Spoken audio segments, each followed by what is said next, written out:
వీడి పాలిట శాపమవుతాయని నేను కలలో కూడా ఊహించలేదు అనుకుంటూ అప్పుడే పుట్టిన పసికందుని గుండెలకు హత్తుకొని ఒక ముసలావిడ యుద్ధ భూమి నుంచి పరుగులు పెడుతోంది. ఓవైపు రక్తపు మడుగులలో పడి ఉన్న యోధుల ఆహాకారాలతో ఆ ప్రదేశమంతా ప్రతిధ్వనిస్తుంటే మరోవైపు ముసలావిడ చేతిలో ఉన్న పసిపిల్లాడు ఆకలితో గట్టిగా ఏడుస్తున్నాడు. దాంతో దీనంగా గాల్లోకి చూస్తూ, భగవంతుడా, ఎందుకని నన్ను ఇంతలా పరీక్షిస్తున్నావు? ఏమీ తెలియని పసికందుపై నీ ప్రతాపాన్ని చూపిస్తావా అని ఆ దేవుడిని ప్రశ్నిస్తూనే తన శక్తికి మించి పరుగులు తీస్తోంది. అకస్మాత్తుగా ఆకాశంలో మెరుపులు మెరిశాయి. దట్టమైన మబ్బులు ఆ ప్రాంతాన్ని సమ్మేశాయి. కుండపోత వర్షం మొదలైంది. దాంతో ముసలావిడ ఒక మర్రి చెట్టు కింద ఆశ్రయం తీసుకుని పొత్తులలో ఉన్న పసికందుని చూసింది. ఆ బాలుడి శరీరం బంగారు వర్ణంలో దివ్య తేజస్సుతో వెలిగిపోతోంది.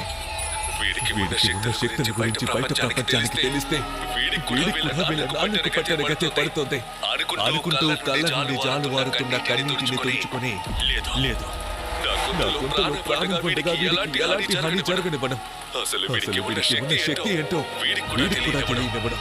ఈ క్షణం నుండి నా మనవడు విద్యుత్ ఒక సాధారణ మనిషిగానే బతుకుతాడు అని బలంగా నిర్ణయించుకుంది.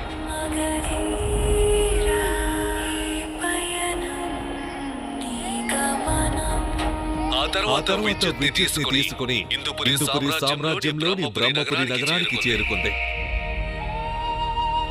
అక్కడే అజ్ఞాతంలో ఉంటూ తన మనవడితో పాటు సాధారణ జీవితం మొదలుపెట్టింది. అలా 14 సంవత్సరాలు గడిచిపోయాయి. ఈ రోజు వరకు తనలో ఉన్న శక్తుల గురించి విద్యుత్కి ఏ మాత్రం తెలియదు.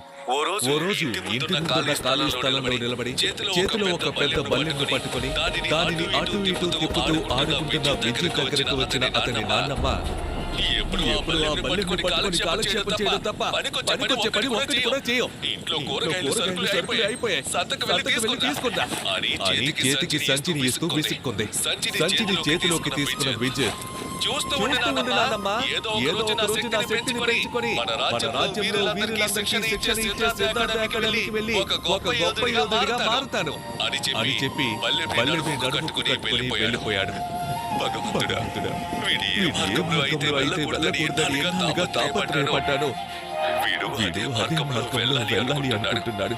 ఎంతైనా రక్తంలో వచ్చే అలవాట్లని ఎవరు మాత్రం ఆపగలరు అని మనసులో కలత చెందింది అతని నాన్నమ్మ. విద్యుత్ హుషారుగా నగరంలోని సంతలో కూరలు సరుకులు తీసుకుంటూ ఉన్నాడు. ఇంతలో రాజభటులు అక్కడికి వచ్చి,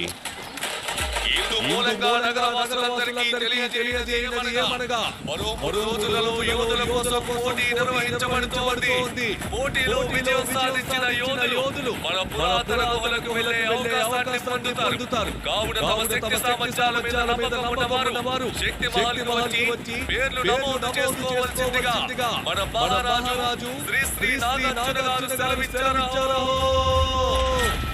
అని నగర వీధుల్లో తిరుగుతూ డప్పు కొడుతూ దండోరా వేశారు. ఆ దండోరా విన్నాక ఓ నగరవాసి మాట్లాడుతూ, మొత్తం ఇందుపురి సామ్రాజ్యంలోనే ఎంతో గొప్పగా చెప్పుకునే ఈ పోటీ మన బ్రహ్మపురిలో జరగడం మన అదృష్టం. రాబోయే రోజులలో మన ఊరికి ఎక్కడెక్కడి నుంచో కొత్త యోధులందరూ వస్తూ ఉంటారు. కొంతకాలం పాటు నగరం కళకళలాడిపోతుంది అని అన్నాడు. అవునవును, ఈ పోటీలో గెలిచే యోధుడు ఎవరో కానీ వాడి తలరాతే మారిపోతుంది అని మరో వ్యక్తి చెప్పాడు. అలా అక్కడ ఉన్న జనాలందరూ గుంపులుగా నిలబడి మాట్లాడుకుంటూ ఉన్నారు. వాళ్ళందరి మాటలు విన్న విద్యుత్, నేను కూడా ఏదో ఒక వంశంలో పుట్టి నాకు కూడా శక్తులు ఉంటే బాగుండేది. అప్పుడు నేను కూడా ఈ పోటీల్లో పాల్గొని ఆ పురాతన గుహలకు వెళ్ళేవాడిని అనుకుని దిగులు పడుతూ పరధ్యానంలో ఆకాశం వైపు చూశాడు. అలా చూడగానే ఓ అగ్నిగోళం లాంటిది కనిపించింది. దాంతో ఉలిక్కిపడి,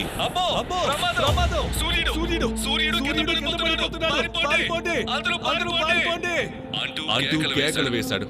అదే సమయంలో ఒక్కసారిగా అక్కడున్న వాతావరణం వేడెక్కడం మొదలైంది.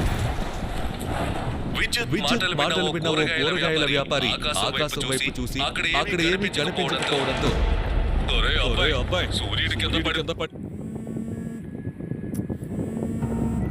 శుభ్రమేంట్రా అని పిచ్చి కాకపోతే వెళ్ళబోయ్య వెళ్ళు పొద్దున్నే వ్యాపారం చెడగొట్టుకో అని కసురుకున్నాడు.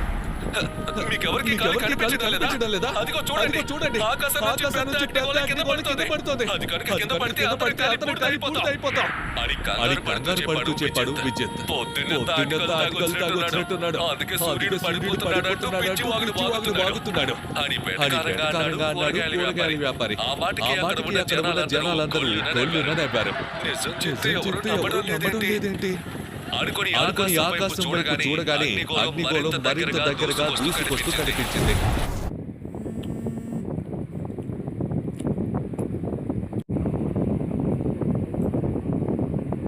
ఊరుకోలేను, ఏదో ఒకటి చేయాలి అని కంగారుగా అనుకుంటూ చుట్టూ చూసిన విద్యుత్ కి ఎదురుగా పెద్ద జ్వాలా స్తంభం కనిపించింది.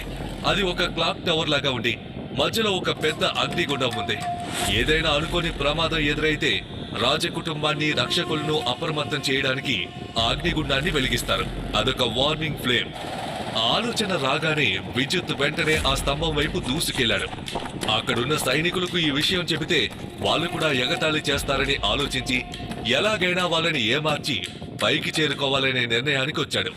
ఆ ఆలోచన వచ్చిన వెంటనే భుజానికి వేళ్లాడుతున్న సంచిలో నుండి కారం పొట్లాన్ని తీసి ఉఫ్ అని గాల్లోకి ఊదాడు. అది జనం కళ్ళల్లో పడి ఆ మంట తట్టుకోలేక పిచ్చి పట్టినట్లుగా కేకలేస్తూ పరుగులు పెట్టారు. అక్కడంతా గందరగోళం ఏర్పడేసరికి సైనికులందరూ అటువైపుగా పరిగెత్తారు. ఇదే సరైన సమయం అనుకున్న విద్యుత్ అంగడిలోంచి ఒక కాగడాను తీసుకుని దాన్ని వెలిగించుకుని చకచక స్తంభం పైకి ఎగబాకాడు. అరే బాబు, డబ్బులిచ్చి కాగడాన్ని తీసుకెళ్ళాలి, ఇలా దొంగతనంగా కాదు అంటూ విద్యుత్ వెనకనే పరిగెత్తాడు అంగడి యజమాని. విద్యుత్ స్తంభం ఎక్కడ చూసిన ఒక పొడవాటి సైనికుడు, రే అబ్బాయి, నీకే చెప్పేది, మర్యాదగా కిందకి దిగో, లేదంటే నీకు శిక్ష పడుతుంది అని గట్టిగా అరుస్తూ అతని వెనకే పరిగెత్తాడు. విద్యుత్ చూడ్డానికి బలహీనంగా ఉన్న అతని కదలికలు చిరుతపులి కన్నా వేగంగా ఉన్నాయి. సైనికుడు కూడా అంతే వేగంతో ఆ స్తంభాన్ని ఎక్కి విద్యుత్ కి అడ్డుపడి, ఎక్కడికి పోతావురా చిన్నవాడా, నీకు మర్యాదగా లొంగిపో అని హెచ్చరిస్తూ క్రూరంగా చూశాడు. ఎటు ఎంత దూరం వచ్చాను కదా, పని పూర్తి చేసే వెళ్తాను అని మనసులో అనుకున్న విద్యుత్ చాకచక్యంగా ఆ సైనికుడిని తప్పించుకుని వెలుగుతున్న కాగడాన్ని అగ్నిగుండంలోకి విసురుతుండగా అతని చేతిని గట్టిగా పట్టుకున్నాడు సైనికుడు. విద్యుత్ వెంటనే ఆ కాగడాన్ని కిందకి జారు విడిచి మరో చేత్తో దాన్ని అందుకొని రెప్పపాటులో అగ్నిగుండంలోకి విసిరాడు. అగ్నిగుండంలో నిప్పు కాగడా పడిపోగానే బగబగమని మంటలు మొదలయ్యాయి. అక్కడున్న మిగతా సైనికులు తేరుకునే లోపే అఖండ జ్యోతి వెలుగు ఆకాశాన్ని చేరింది. మరుక్షణం నగరానికి 4 వైపులా ఉన్న అగ్నిగుండాలు ఒక్కసారిగా వెలిగాయి. ఎగసి పడుతున్న అగ్ని జ్వాలలను చూసి నగరానికి దూరంగా ఒక కొండపైన ఉన్న ఓ వ్యక్తి ప్రమాద సంకేతం అంటూ అప్రమత్తమై ఆకాశంలోకి ఎగిరాడు. అతని వెన్ను నుంచి రెక్కలు ప్రత్యక్షమై గాలికి రెపరెపలాడాయి. ఆ వ్యక్తి వెంటనే జ్వాలాస్తంభం వైపు దూసుకుపోతున్నాడు. అతనిలో ఉన్న జలశక్తి వల్ల అతని చుట్టూ నీలిరంగు కాంతి వెదజల్లుతోంది. ఆకాశంలో కాంతి కిరణంలా దూసుకుపోతున్న ఆ వ్యక్తిని చూసి, అటు చూడండి, రాజవంశ రక్షకుడు, మహాయోధుడు, మహావేద అని కింద ఉన్న జనాలలో ఒకడు గట్టిగా అరిచాడు. అవును, కానీ అఖండ జ్యోతిని వెలిగించింది ఎవరు? మనకి రాబోతున్న ప్రమాదం ఏంటి అని కంగారు పడ్డాడు మరో వ్యక్తి. మహావేద జ్వాలాస్తంభం దగ్గరికి చేరుకుని గాల్లోనే నిలబడి రెక్కల్ని సున్నితంగా ఆడిస్తూ, ఆపద గురించి వివరించండి అని సైనికుల్ని అడిగాడు. ఇంతలో నింగి నుండి వేడిగాలి తగలడంతో జరగరానిది ఏదో జరుగుతుందని అర్థం చేసుకున్న మహావేద సైనికులు సమాధానం చెప్పేలోపే ఆకాశంలోకి ఎగిరిపోయాడు. సరిగ్గా అప్పుడే ఆకాశంలో ఉన్న అగ్నిగోళం పెలపెలమని శబ్దం చేస్తూ హఠాత్తుగా ఒక యోధుడి రూపంలోకి మారిపోయింది. నిజానికి అది అగ్నిగోళం కాదు, ఒక వృద్ధ యోధుడి రూపం. ఆ యోధుడి దేహం నుండి తలుక్కుమని వెలుగుతున్న జ్వాలలను చూస్తే ఎవరైనా అగ్నిగోళమనే భ్రమపడతారు. మహావేద ఏమాత్రం ఆలస్యం చేయకుండా వెంటనే ఓ నల్ల మబ్బుని సృష్టించాడు. ఆ మబ్బు పూర్తిగా ఏర్పడిన మరుక్షణం నిప్పులు చెరుగుతున్న వృద్ధ యోధుడి మీద విరిగిపడి కుండపోత వర్షాన్ని కురిపించింది. జలశక్తితో నిండిపోయిన మహావేద శరీరం మొత్తం నీలిరంగు కాంతిని వెదజల్లుతోంది. సముద్రంలో ఉన్నంత శక్తి అతడి శరీరంలో ఉంది. ఒకప్పుడు ఈ మహావేద అనే వ్యక్తి అత్యంత శక్తివంతమైన సూపర్ 7 వారియర్స్ టీంలో ఉండేవాడు. కానీ ఆ సూపర్ 7 వారియర్స్ టీం ఇప్పుడు విడిపోయింది. అందులో ఉన్నవారు కొంతమంది అదృశ్యమైతే మరికొందరు రక్షకులుగా మారారు. మహావేద ఈ ఇంద్రపురి రాజ్యానికి రక్షకుడయ్యాడు. కాసేపటికి వృద్ధ యోధుడి చుట్టూ చెలరేగుతున్న అగ్నిజ్వాలలు ఆరిపోయి ఆ వ్యక్తి రూపం దర్శనమిచ్చింది. ఆ వ్యక్తిని చూడగానే ఆచార్య అశ్వత్థామ అని పిలుస్తూ నొసలు చిట్లించాడు మహావేద. అది చూసి ఒక సైనికుడు, ఈ వృద్ధుడికి మన రక్షకుడి చేతిలో శిక్ష తప్పదు అనడంతో, నాకేం అలా అనిపించడం లేదు, పెద్ద ఆయనకి కూడా శక్తులు ఉన్నట్టున్నాయి, లేకపోతే అంత అగ్నిని కక్కుతూ ఎలా ఊడిపడగలడు అని మరొక సైనికుడు వాదించాడు. వీళ్ళ గొడవ చూస్తున్న పొడుగాటి సైనికుడి ధ్యాస మళ్లడంతో విజిత్ డక్కున ఆ సైనికుడి నుండి తన చేయి విడిపించుకొని మెరుపు వేగంతో కిందున్న ప్రజల్లో కలిసిపోయాడు. అది చూసి కన్ను రెప్ప వాల్చి తెరిచేలోపు తప్పించుకున్నాడు. ఈసారి దొరికితే వాడి కాళ్ళు వెనకొడతాను అంటూ పొడిగాటి సైనికుడు తెల్లమొహం వేయగానే, ముందైతే నువ్వు సరిగ్గా పట్టుకోవడం నేర్చుకో అని మిగతా వాళ్ళు ఎగతాళి చేస్తూ నవ్వారు.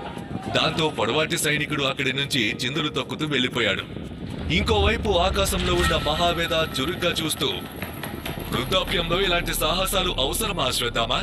తమరు జనాల మీద పడుంటే ఈ నగరానికి ఏమైపోయేదో తెలుసా అని అడిగాడు. అసలు ఏం జరిగిందో నన్ను చెప్పని అవయ్యా అని అశ్వత్థామ చెబుతుండగా ఓ తెల్లని కాంతి ప్రకాశిస్తూ వాళ్ళ ముందుకొచ్చి అమ్మాయిగా రూపొందిద్దుకుంది. ఆ తర్వాత ఆమె తన రెక్కల్ని ఆడిస్తూ వాళ్ళ వైపు చూసింది. అప్సరసలా వెలిగిపోతున్న ఆ అమ్మాయి పేరు క్షేత్ర. ఆమె శక్తులు 8వ స్థాయిలో ఉండడంతో ఆమె నడుము మీద 8 శక్తులను సూచించే 8 నక్షత్రాలు మెరుస్తున్నాయి. క్షేత్ర కాళేశ్వర రాజ్యానికి చెందిన అమ్మాయి. కాళేశ్వర రాజ్యం అసలు పేరు దివ్యపురి. ఒకప్పుడు దివ్యపురి ప్రపంచంలోనే అత్యంత శక్తివంతమైన ఆధ్యాత్మిక ప్రదేశం. ఎన్నో రహస్య విద్యలకు నిలయం, ధర్మానికి ప్రతిరూపం.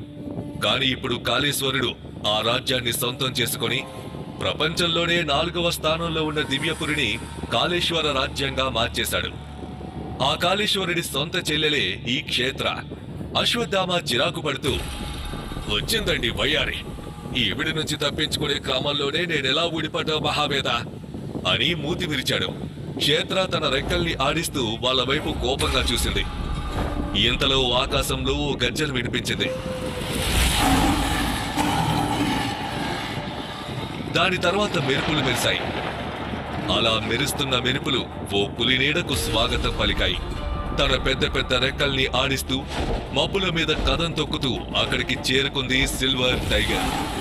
ఆచార్య అశ్వత్థామకు ఎప్పుడూ తోడుగా ఉండే సిల్వర్ టైగర్ అతని పక్కన నిలబడి, క్షేత్ర అని శరీరం నుంచి మెరుపులు కురిపిస్తూ గంభీరంగా పిలిచింది.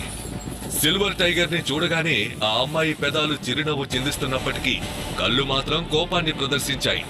అదే సమయంలో కిందున్న కొంతమంది యువకులు మాత్రం క్షేత్ర వంపు సొంపులు హోయలని చూసి నోళ్లు వెలబెట్టారు. ఆహా, తెల్లని రెక్కలతో హంసలా అద్భుతంగా ఉంది, పాలరాతి శిల్పం, తాకగలిగితే జన్మ ధన్యం అని ఓ యువకుడు ఆమె శరీరాన్ని గుచ్చి గుచ్చి చూశాడు. అక్కడ ఉన్న కొంతమంది యువకులు తనని కామంతో చూస్తున్న చూపులు ఆమెకు తాకాయి. దాంతో భావోద్వేగాలకు లోనైన క్షేత్ర తనలోని 8 చక్రాలను యాక్టివేట్ చేసింది. మరుక్షణం లక్షల కోట్ల వెండి కాంతులకి సమానమైన ప్రకాశంతో భయంకరంగా వెలిగిపోయింది. ఆ వెలుగుని చూసి సామాన్యులకే కాదు, యోధులకి కూడా కళ్ళు మంట పుట్టేసరికి అందరూ కళ్ళు మూసుకున్నారు. తన ప్రజలు బాధపడుతుంటే భరించలేక, క్షేత్ర మర్యాదగా నీ శక్తుల్ని అదుపులో పెట్టుకో, లేదంటే అంటూ ఆవేశంతో ఊగిపోయాడు మహావేద.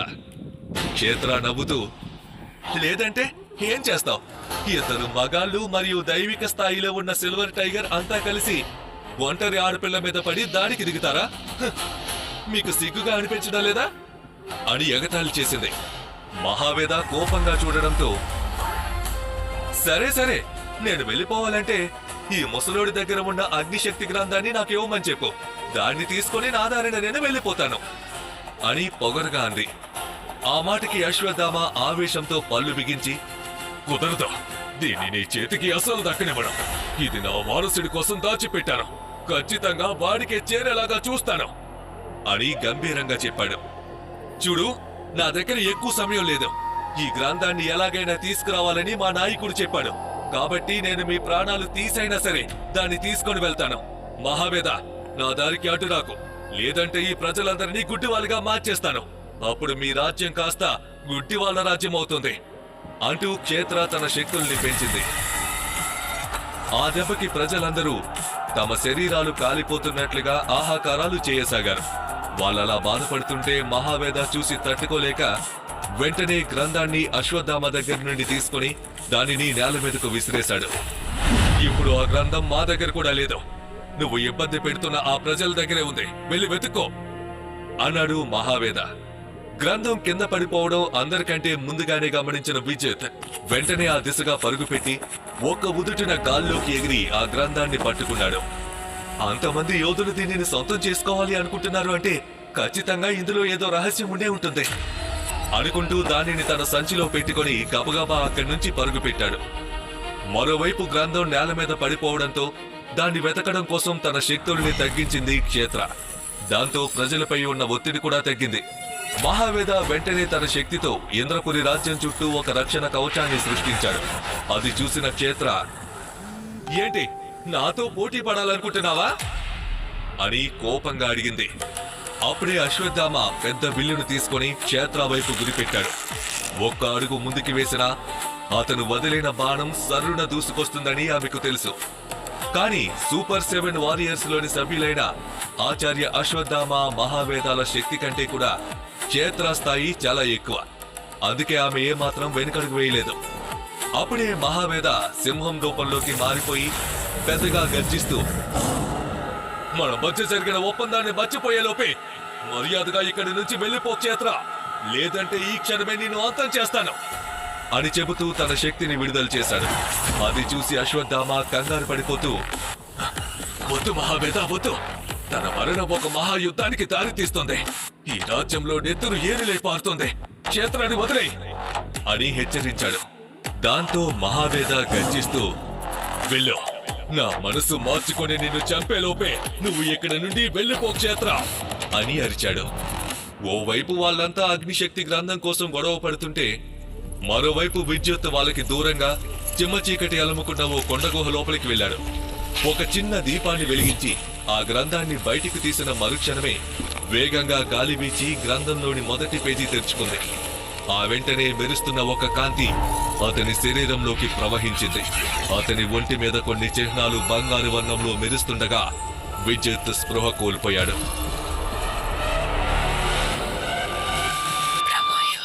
అగ్నిశక్తి గ్రంథం వల్ల విద్యుత్ కి ఏమైనా ప్రమాదం జరిగిందా? అసలు విద్యుత్ ఎవరు? అతని తండ్రి గతం ఏంటి? తను సాధించాలని అనుకున్న అగ్నిశక్తి గ్రంథం ఇప్పుడు విద్యుత్ దగ్గరుందని క్షేత్ర కనిపెట్టగలదా? ఇలాంటి ప్రశ్నలకు సమాధానాలు తెలుసుకోవాలంటే Brahmayodha the divine warrior next episodes వినాల్సిందే మీ పాకెట్ FM లో.